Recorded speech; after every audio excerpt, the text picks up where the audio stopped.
She asked me to take off my armor. She bent down and looked at the wound and said, "Is this real?"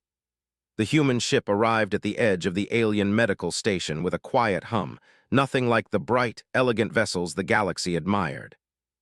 Its hull was scratched, darkened by old burns, and held together by visible repair seams. To the alien observers watching from the station windows, it looked tired, worn, almost fragile, yet it still came. Inside the docking bay, soft lights turned on as the ship locked into place. Medical drones floated into position, ready to receive another injured visitor from the border wars. The station had treated thousands of species, soft-bodied scholars, crystal-skinned traders, scaled warriors bred for combat. Humans, however, were rare, not because they were weak, but because they rarely asked for help. When the airlock opened, a single figure stepped out. He was tall by most galactic standards, wrapped head to toe in heavy armor. The metal was thick, layered, and clearly outdated compared to modern alien combat suits. Scorch marks crossed the chest plate. Deep scratches ran along the arms. One shoulder sat slightly lower than the other, as if something beneath was not sitting right. He moved slowly, but with purpose. The station's chief healer, a tall alien with pale silver skin and 4 calm eyes, watched him approach. Her species valued precision and efficiency above all else. Every movement she made was controlled. Every emotion measured. She activated her translator. "Welcome to the Cathari Medical Sanctuary," she said. "You are injured. Please follow the light path." The human nodded once. He did not speak. His helmet remained sealed. As he walked, the station's scanners activated automatically. Data streamed across the healer's display. Bone density far above average. Muscle mass compressed and layered. Heart rate elevated but steady. Blood chemistry strange. Extremely resilient. And then the alerts began to appear. Multiple trauma indicators, internal damage, severe tissue stress. The healer slowed her steps. By all known medical standards, this human should not have been walking.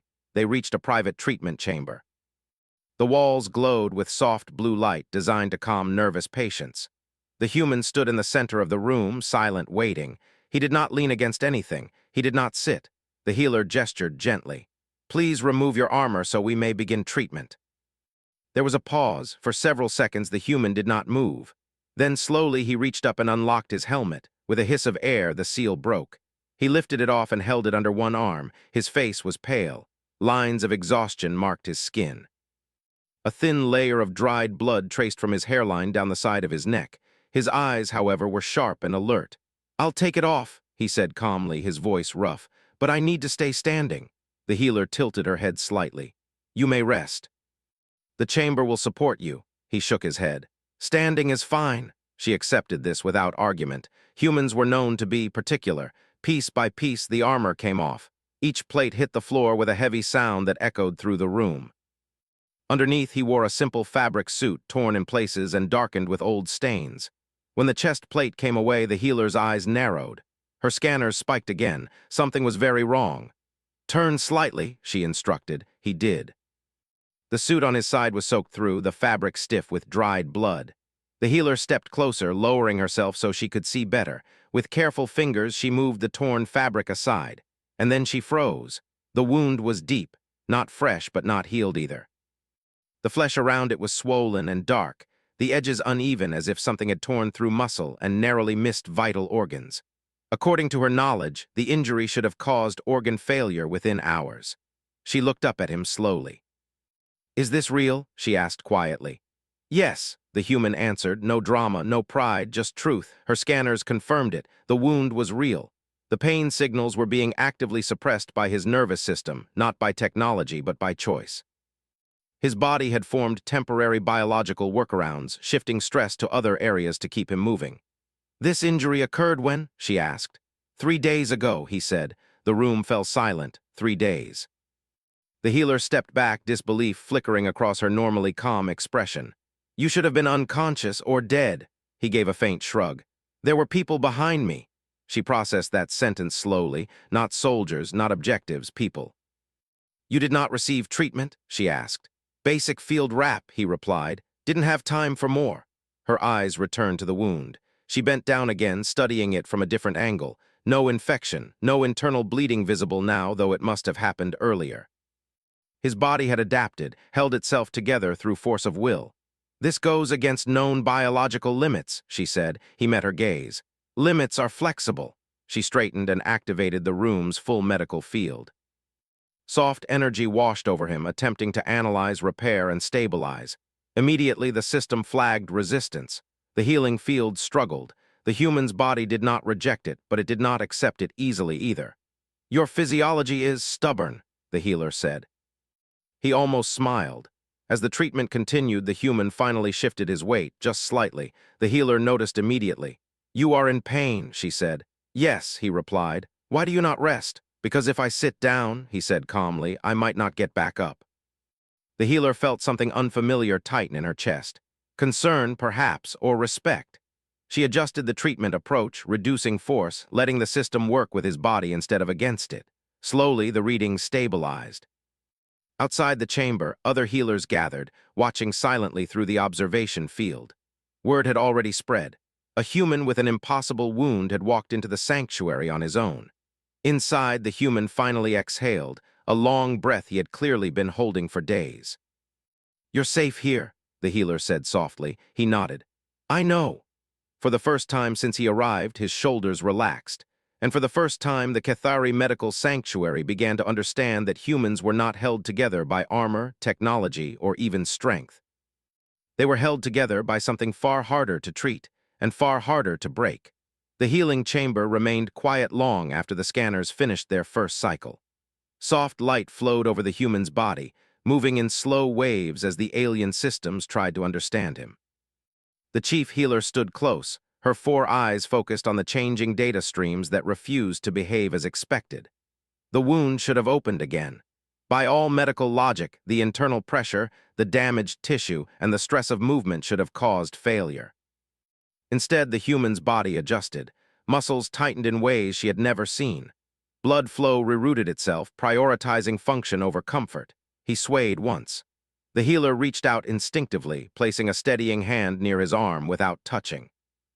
You may lean against the support field, she said. He shook his head slowly. Still okay? His voice was calm, but the strain beneath it was clear. Sweat formed along his brow. His breathing remained controlled, but each breath was measured, careful, as if he were managing pain the way others managed tools. The healer adjusted the field again, lowering intensity, increasing compatibility. Your nervous system is overriding pain responses manually, she said. That is dangerous. It works, he replied. It works until it doesn't. He looked at her then, really looked at her. That's true for most things, she did not answer. Outside the chamber, the observation space filled quietly. More healers arrived, researchers. Even a station commander stood among them, arms folded, eyes fixed on the human below. No one spoke. They simply watched. Inside, the chief healer circled him slowly, observing posture, muscle tension, balance. You should be unconscious, she said again, more to herself this time. Your body is operating far beyond sustainable limits. He remained still. Temporary limits are suggestions. That answer made several observers shift uncomfortably. She paused in front of him. Why did you wait so long to seek help? There wasn't anyone else, he said. That is not an answer. It is to me. She considered that. Explain. He took a breath. My unit was escorting evac ships off a colony moon. Enemy fire took out our transport. We held the ground so the civilians could launch. You were injured during this defense? Yes. And you continued to fight? Yes. The healer glanced at the data again. You should not have been able to. He shrugged slightly, then winced and stopped. I didn't have a choice. She lifted her gaze. You always have a choice. He was quiet for a moment. Not if you're the last one standing. The words hung in the air. The healer felt something shift inside her. Her people believed in efficiency, survival through preparation and avoidance. The idea of standing alone, injured, refusing to fall so others could escape, it did not fit into any known doctrine. Why did your armor not compensate? She asked, turning back to the wound. It's old, he said, did its job. Your armor is primitive by current standards. He nodded. So am I. She did not understand that answer, but she sensed there was more behind it. The healing field pulsed again, stronger this time, trying to regenerate tissue. The human's muscles tightened, his jaw clenched. For the first time, a sound escaped him, a low breath forced through teeth. Stop, he said. The healer immediately reduced output. The system is attempting full regeneration. Not yet, he said. That'll put me down. You need rest for recovery. I need to stay awake. Why? Because if I sleep before it stabilizes, he said quietly, my body will let go. The room went completely still. The healer stared at him, disbelief slowly turning into something else. You are consciously keeping yourself alive. Yes, through pain. Yes, through damage. Yes. She lowered her head slightly, a gesture of deep respect among her kind. You understand this may kill you. He met her eyes. It hasn't yet. She stepped back and changed the treatment plan entirely. Instead of forcing repair, the system now focused on support, reinforcing what his body was already doing, not replacing it. The readings improved. Outside, the station commander leaned toward one of the senior researchers. Is that safe? The researcher shook her head slowly. No. Then why is it working? Because humans are not designed to stop when they should. Inside the chamber, color slowly returned to the human's face. His breathing eased just enough to be noticeable. He remained standing, but his posture was less rigid now, like a structure reinforced instead of strained. The healer watched him closely. You trust us, she said. He nodded. I wouldn't be here if I didn't. Even after everything, especially after everything. She hesitated, then asked, do all humans endure like this? No, he said honestly. Some break. And you, he considered. We all break, we just choose when. That answer unsettled her more than any scan reading. Minutes passed, then more. The treatment stabilized into a delicate balance. The wound was no longer worsening. It was not healed, but it was held. Finally, the human exhaled deeply and leaned slightly forward. This time he did not resist when the support field adjusted and allowed him to rest against it. You're safe, the healer repeated softly. He nodded, eyes half closed. Just for a bit. She stepped closer. You may sleep now, we will monitor you. He shook his head weakly. Not yet. Why? There are others, he murmured. My people. They are not here, but they will come. The healer followed his gaze to the chamber door. For you, for all of us, he said. She realized then that he was not worried about survival. He was worried about duty. The alarms were soft, barely audible, but they spread through the station quickly. External sensors detected unknown ships entering the system, slow, controlled, powerful. The healer stiffened. We are receiving visitors, she said. He smiled faintly. Told you. Are they hostile? No, he said, but they won't be gentle.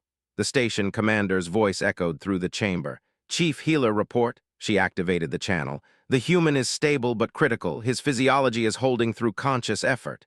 There was a pause. Is that sustainable? She looked at the human, still standing through pain that should have ended him days ago. No, she said, but it is impressive. The human opened his eyes fully now. If they ask, he said quietly, tell them I stayed on my feet. She nodded slowly. I will. Outside, massive human ships emerged from fold space, scarred, armored, unmistakably real. And inside the quiet medical chamber, the wounded human stood his ground once more.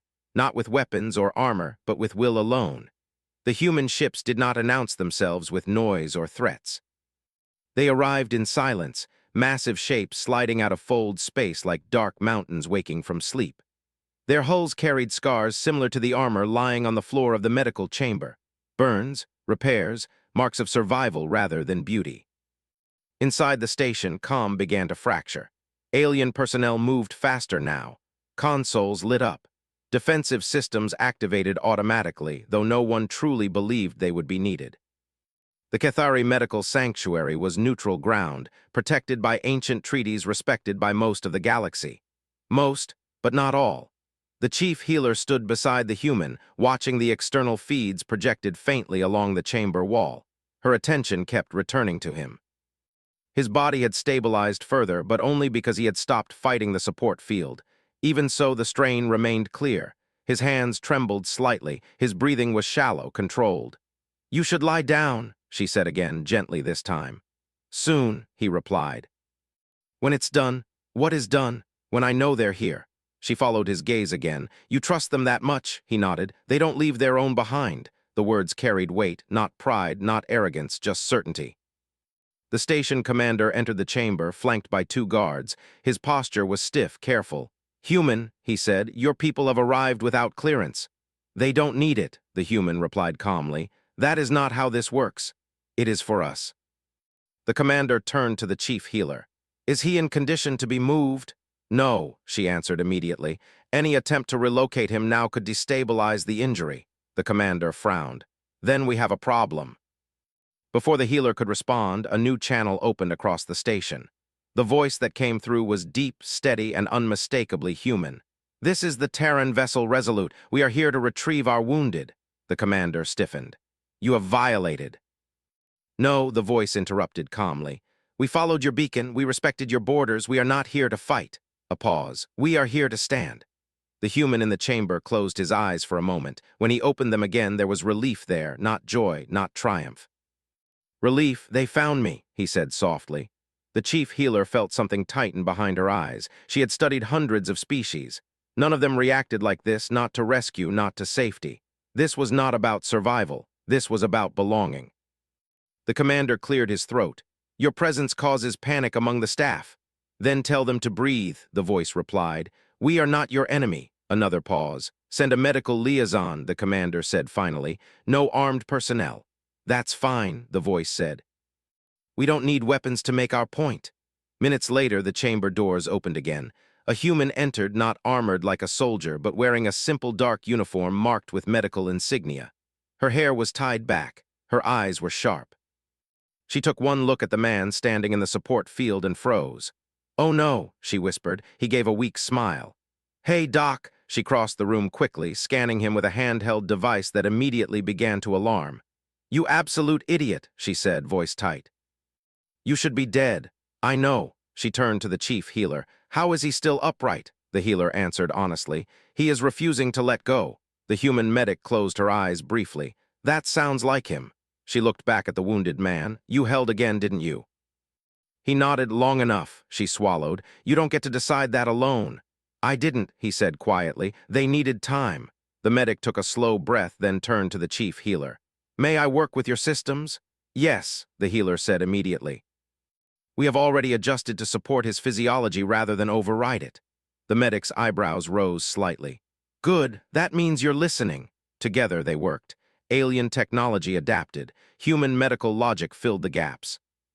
Where the alien system saw inefficiency, the human saw warning signs. Where the human approach lacked precision, the alien system compensated. The wound responded. Not healed, but no longer collapsing. The man finally sagged forward fully into the support field, no longer able to hold himself upright. "That's it," the medic said firmly. "You're done standing." He didn't argue. As he drifted, half-conscious, his voice was barely audible. "Did they all make it?" The medic met his eyes. "Everyone you bought time for made it out." His shoulders finally relaxed. He slept. The chamber grew quiet again, but the tension in the station shifted. Not fear now, something closer to awe. The chief healer watched the human as machines and hands worked together to stabilize him further. "He held his own body together," she said softly. The medic nodded. "Yeah, humans do that." "Why?" the healer asked. The medic considered. "Because sometimes the only thing between others and disaster is one person refusing to fall." Outside the chamber, representatives from both sides met. There were no raised voices, no threats, just careful words and careful listening. The presence of the human fleet did not feel like invasion. It felt like assurance. Hours passed. The human's condition improved slowly. He remained unconscious, but stable enough now that his body no longer needed constant conscious control to survive. The wound began true healing for the first time since it was inflicted. The chief healer stood by his side long after her shift should have ended. She thought about the question she had asked earlier. Is this real? Now she knew the answer, not just the wound. The choice behind it. When the human finally stirred, his eyes opened slowly. He looked around, confused for a moment. "You're lying down," the healer said gently. He frowned slightly. "Guess I lost." She shook her head. "You lasted long enough," he smiled faintly. "That counts." "Yes," she said, "it does." He tried to move. The medic stopped him immediately. "Don't." "Right," he said, "doctor's orders." He looked at the healer again. "Did I scare you?" She considered that. "Yes," she admitted, "but not the way you think." "How then?" "You showed us something we did not believe possible." He nodded slowly. "We do that sometimes." She leaned closer. "Your people, they came for you without hesitation." He met her gaze. "We don't measure cost the same way." The healer straightened, making a decision. "The council will want to study this." He frowned. "Me?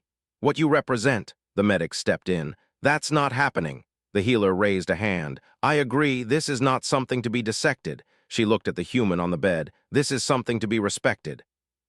Outside, the human fleet remained on quiet watch, not threatening, not leaving, waiting. And for the first time in its long history, the Cathari Medical Sanctuary recorded a new classification in its archives. Not fragile, not reckless, but enduring, human. And the galaxy, slowly and carefully, began to understand what that truly meant. The station entered a different kind of silence after the human fell fully asleep. It was not the calm of routine, nor the quiet of fear. It was the stillness that followed understanding, when something important had changed, and no one yet knew how to speak about it. The human lay on the medical platform now, supported by both alien and human systems working together. The wound on his side was sealed, not healed completely, but stable enough that his body no longer fought for every breath. His face looked younger in sleep, the hard lines softened, the tension gone for the first time since he had arrived. The chief healer stood nearby, watching the monitors rise and fall with his breathing. She had spent centuries studying life across the galaxy, yet she felt like a student again. Outside the chamber, the station council assembled. They did not meet often in emergencies, but this was not an ordinary event. A human fleet waited outside their sanctuary, silent and patient. A wounded human lay inside, having survived something that should have ended him days ago. And the data refused to fit existing models. The station commander spoke first. We must decide how to proceed. A senior counselor tilted her head. Proceed with what? With humanity, the commander replied. Their presence here changes things. They followed protocol, another counselor said. They did not threaten us. They did not need to, the commander replied. Their restraint is the message. Silence followed. Inside the chamber, the human medic adjusted a setting and stepped back.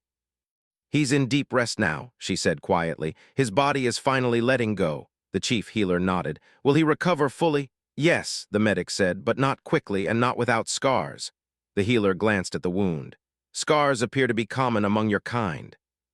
The medic gave a tired smile. We consider them proof we stayed. The healer absorbed that. Hours passed. The station remained on alert, but there were no hostile actions. Human ships stayed in position, neither advancing nor retreating. They waited. Eventually, the wounded human stirred again. His eyes opened slowly. Confusion passed over his face before recognition returned. He tried to move, failed, and sighed. So, he murmured, I'm horizontal. Yes, the healer said softly. Against your will, he smiled faintly. Figures, how do you feel? She asked. Like I lost an argument with my own body, he replied, but I think it finally listened. That is good, she said. He looked around. Where's my armor? Stored, she replied. You will not need it for some time. Don't tell it that, he said lightly. It'll take it personally. She found herself making a sound that surprised her, a short, quiet laugh. The human noticed. His eyes warmed slightly. There it is. What? She asked. That sound, he said, means you're starting to get it. Get what? Why we keep going, he replied. She considered. I believe I am beginning to. He closed his eyes briefly, then opened them again. Did the council decide to kick us out? Not yet, she said. They are reconsidering many things. Good, he said. That's usually the first step. Outside the chamber, negotiations continued. Human representatives spoke calmly, respectfully, but without apology. They did not demand access. They did not threaten withdrawal of protection. They simply stated facts. Humans responded to danger differently. Humans protected their wounded. Humans did not leave until they knew everyone was safe. The council listened. Back inside, the healer checked his vitals again. You should rest, she said. I will, he replied. But I'd like to say something first. She leaned closer. Yes, you saved my life, he said. She shook her head. You saved yourself. And you helped, he corrected gently. She paused. Why did you come here instead of a human medical ship? He looked toward the ceiling. Because this place doesn't turn people away, and because I knew if I fell before I got here, it would mean something. To whom? She asked. To both of us, he said. She did not fully understand that, but she felt its truth. Later, alarms sounded again, but this time they were different. Not warnings, notifications, incoming diplomatic vessels. The news spread quickly. Species that had long observed humans from a distance now wanted answers. Reports of the wounded human had traveled faster than expected. Stories always did. A being who stayed standing when biology said no. a fleet that arrived without aggression, a sanctuary that adapted instead of dominating. The galaxy was paying attention. The chief healer was summoned to the council chamber. She hesitated, looking back at the human. "I will return," she told him. He nodded. "I'll try not to do anything impressive while you're gone." "That would be appreciated," she replied. In the council chamber, the debate was intense but controlled. Data projections filled the air, graphs of human endurance, neural override responses, physiological adaptation under stress. "These readings are unprecedented," a counselor said. "If humans can consciously delay collapse, they cannot do it indefinitely," the healer interrupted. "This is not invincibility, it is sacrifice." That word quieted the room. "They do not deny limits," she continued. "They decide when those limits matter." The council absorbed that. The commander spoke. "What are your recommendations?" The healer took a breath. "We update our classification of humans." "To what?" someone asked. She thought of the wound, the will, the fleet waiting outside. "Not as fragile allies," she said. "Not as reckless warriors. As guardians," she finished, "of their own and sometimes of others." Silence followed. Then, slowly, agreement. When she returned to the chamber, the human was awake again, staring thoughtfully at the wall. "They decide my fate yet?" he asked. "They decided something bigger," she replied. "Oh, they decided how they will see your people from now on." He glanced at her. "That good or bad?" She smiled softly. "That depends on how comfortable the galaxy is with the truth." "And what truth is that?" "That humans do not stop when it is logical," she said. "They stop when it is right." He closed his eyes again, a peaceful expression settling over his face. "Yeah," he murmured, "that sounds like us." Outside, the human fleet finally shifted formation, not leaving but relaxing. Systems powered down slightly. Crews rested. They trusted the station now. And the station, for the first time, understood the weight of that trust. The wounded human slept again, his body finally free to heal without being held together by sheer will alone. But the mark he left on the sanctuary remained wide awake. The galaxy had seen something real, and it would not forget. The human woke to quiet, not the sharp quiet of danger or the heavy quiet of pain, but a gentle stillness that felt earned. The lights in the chamber were dimmer now, warmer. The machines hummed softly, no longer urgent. His breathing was steady, deep, no longer something he had to manage by force of will. For the first time in many days, his body was healing without being commanded to do so. He lay still, testing himself in small ways. Fingers moved, toes followed. There was pain, yes, but it was distant, dulled, no longer threatening to pull him apart. He exhaled slowly. He was alive. The chief healer stood near the window wall, speaking quietly with the human medic. Both turned when they sensed him stir. "You're awake," the healer said. He nodded. "Feels like I slept a year." "Only several hours," the medic replied, "but they were important ones." He glanced at her. "Did I behave?" She gave him a look. "You finally stopped trying to hold the universe together by yourself. That's progress," he smiled faintly. "Didn't know I was that obvious." "To anyone who knows humans," she said, "you were." The healer stepped closer. "Your condition has improved beyond expectations. Your body is no longer relying on conscious override." "So I can let go?" he asked. "Yes," she said, "you already have." He closed his eyes briefly at that, relief washing through him in a way he had not allowed himself to feel before. "What happens now?" he asked. The healer hesitated. "The council has reached a decision." He opened one eye. "That sounds serious." "It is," she said. "But not dangerous." The chamber doors opened again, this time without urgency. The station commander entered, unarmed, posture respectful. Behind him were several council members, their expressions calm but thoughtful. "Human," the commander said, "we have come to speak with you." He shifted slightly, careful of the injury. "I'm listening." The commander inclined his head. "Your presence here has forced us to reconsider long-held assumptions." "Sorry about that," the human said lightly. A few council members reacted with what might have been smiles. "We have observed your endurance," the commander continued. "Your fleet's restraint, your people's response." He paused. "We were wrong about humans." The room was very quiet. "In what way?" the human asked. "We believed you survived because you were aggressive," the commander said, "because you were adaptable, because you relied on machines and armor." "And?" the human prompted. "And now we see you survive because you choose not to abandon one another," the commander said. "Even when it hurts, even when it should not be possible." The chief healer watched the human closely. He did not look proud, he did not look pleased, he looked thoughtful. "That's not a strategy," he said slowly. "It's a habit." "Habits shape civilizations," the commander replied. The healer stepped forward. "The council has voted to update your species classification." The human raised an eyebrow. "Is that good news or paperwork trouble?" "Both," she said gently, "but mostly respect." She met his eyes. "Humans will no longer be listed as secondary allies or volatile actors." "What are we now?" he asked. She answered without hesitation. "Recognized protectors." He let out a quiet breath. "That's a heavy title." "You already carry it," she said. "We are simply acknowledging it." Outside the chamber, the station's external display shifted. The human fleet received the update at the same moment. There was no celebration, no signal of triumph. The ships adjusted course slowly, turning away from defensive positions and into standard holding patterns. Some powered down systems, others prepared for departure. They were satisfied. Back inside, the medic crossed her arms. "You're not going anywhere for a while," she told the wounded man. He nodded. "Wasn't planning to." "Good," she said. "Because if you try, I will personally sedate you." The chief healer watched the interaction with quiet interest. "You threaten him with rest," she observed. "It's the only thing that works," the medic replied. The council members began to file out, discussions already forming among them. The commander lingered a moment longer. "When you are well enough to leave," he said, "you will be welcome to return." The human looked surprised. "Really?" "Yes," the commander said. "This sanctuary exists to preserve life. You reminded us of that." After they left, the chamber felt lighter. The human stared up at the ceiling, silent for a long time. "What are you thinking?" the healer asked. "That I didn't plan any of this," he said. "I just didn't want to fall," she nodded. "Sometimes that is enough to change things." Days passed. The human healed slowly, properly this time.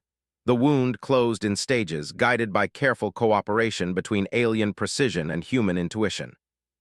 He walked again, first with assistance, then on his own. The armor remained stored away, untouched. The healer visited often. They spoke of many things: medicine, differences between species, the strange ways cultures formed around survival.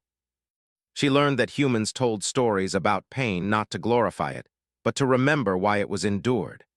He learned that her people feared inefficiency because it reminded them of ancient losses they had never truly faced. When the day came for him to leave, the station gathered quietly to watch. He stood at the docking bay, fully dressed but unarmored, his posture strong but relaxed. The chief healer stood beside him. "You are still healing," she said. "I will be for a long time," he replied. She hesitated, then asked the question that had stayed with her since the beginning.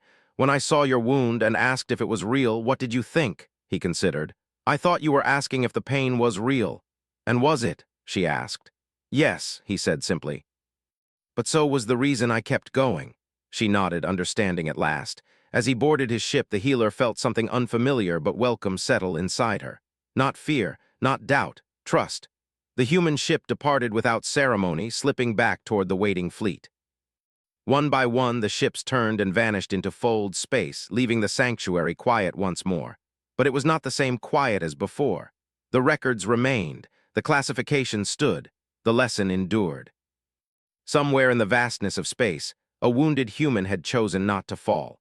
And because of that choice, the galaxy learned that true strength was not found in armor, weapons, or technology, but in the simple, stubborn refusal to stop being human.